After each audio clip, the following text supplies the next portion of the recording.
Hello, welcome back to the channel. This is Paul Dunham with a review of Tamiya's 1/48 scale U.S. light tank M5A1 Stuart. I've built a few Tamiya armor kits over the years, but never one of their new 1/48 scale kits. I thought that I would dip my toes into Tamiya's quarter scale pond with their new U.S. light tank M5A1 Stuart. By the time the M5A1 appeared in service, its 37mm gun was no longer effective against German armor. However, the M5 still saw extensive service in all theaters of the war until its end. The Stuart had the advantages of having speed, reliability, mobility, and transportability, and were available in large numbers. The Stuart was used effectively for scouting and infantry fire support.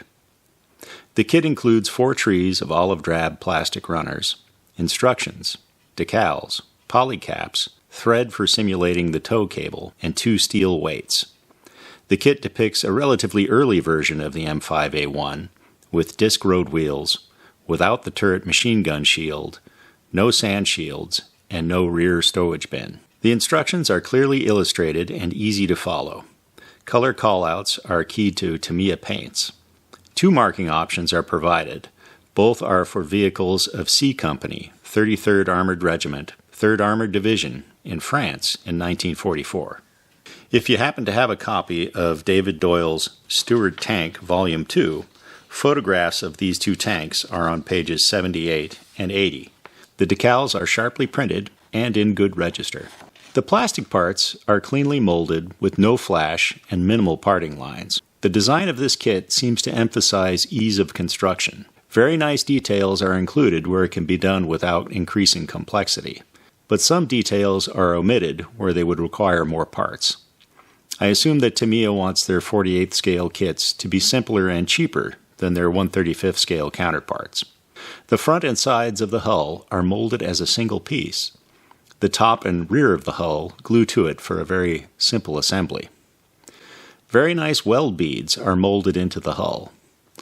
The front of the lower hull has a convincing cast metal texture. The inner half of the suspension bogies are molded into the sides of the lower hull, simplifying construction and making misalignment impossible. There are ejector pin marks on the lower hull sides. After the wheels are installed and some mud slopped around, they won't be obvious. The Pioneer tools on the vertical part of the rear hull are molded in place. On the sloping part, they are separate pieces. Except for the commander's hatch, all the hatches are molded in the closed position. The commander's hatch can be installed either open or closed. If you install the hatch open, be aware that no part is provided to depict the lower half of the periscope. There are shallow ejector pin marks on the inner surface of the commander's hatch. The tops of the periscopes are molded in the closed position. The periscope covers on M5s were either flat or humped, and sometimes had protective cages on top. The periscope covers in the kit are the hump style with no protective cages. Through the use of slide molding, the 37mm gun has an open muzzle.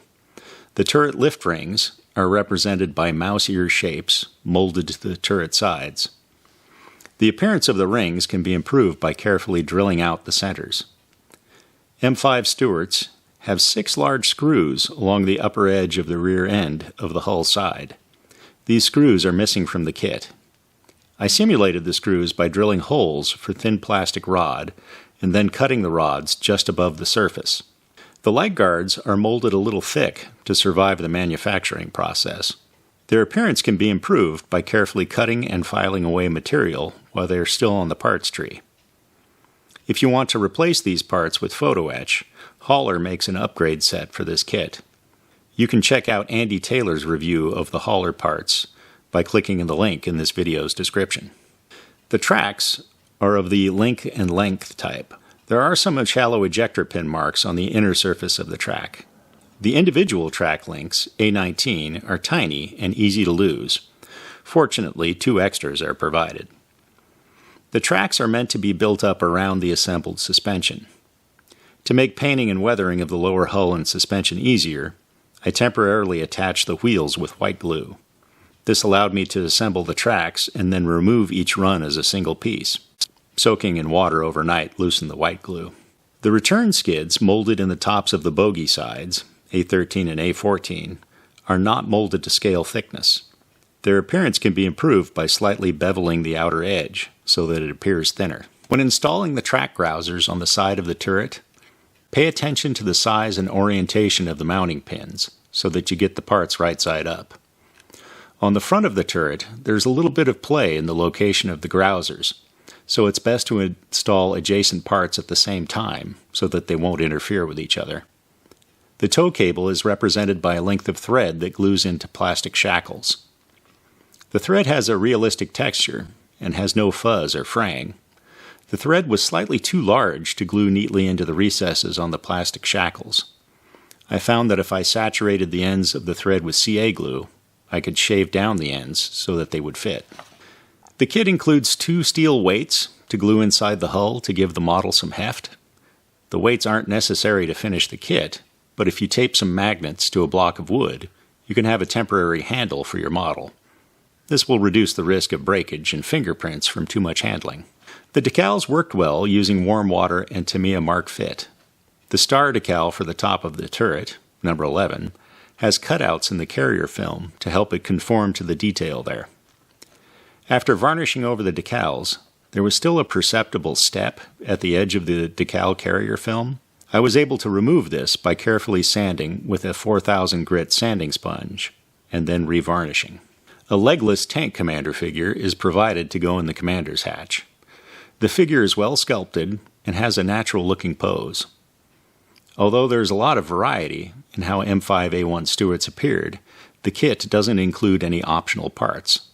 Many photos of operational Stuarts show piles of stowage secured to the tanks, but no stowage parts are provided. If you want stowage, sandbags, spoked wheels, sand skirts, or a machine gun shield, you'll need to source those parts elsewhere. I imagine this lack of extra stuff is meant to keep the kit simple and below the cost of 1/35 scale kits. This is a very compact little model.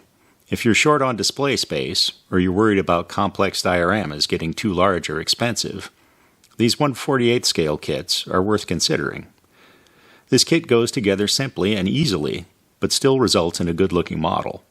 This is a good entry-level kit for someone new to armor modeling, but it's not so simplified that a little extra effort won't result in a satisfying build for someone used to more expensive and complex kits. If you're interested in more reviews and news from IPMS USA, subscribe to this channel and click the bell icon for notifications. There are a lot more kit reviews on the IPMS USA Reviews page. To go there, you can click the link in this video's description. Thanks for watching. See you next time. Bye.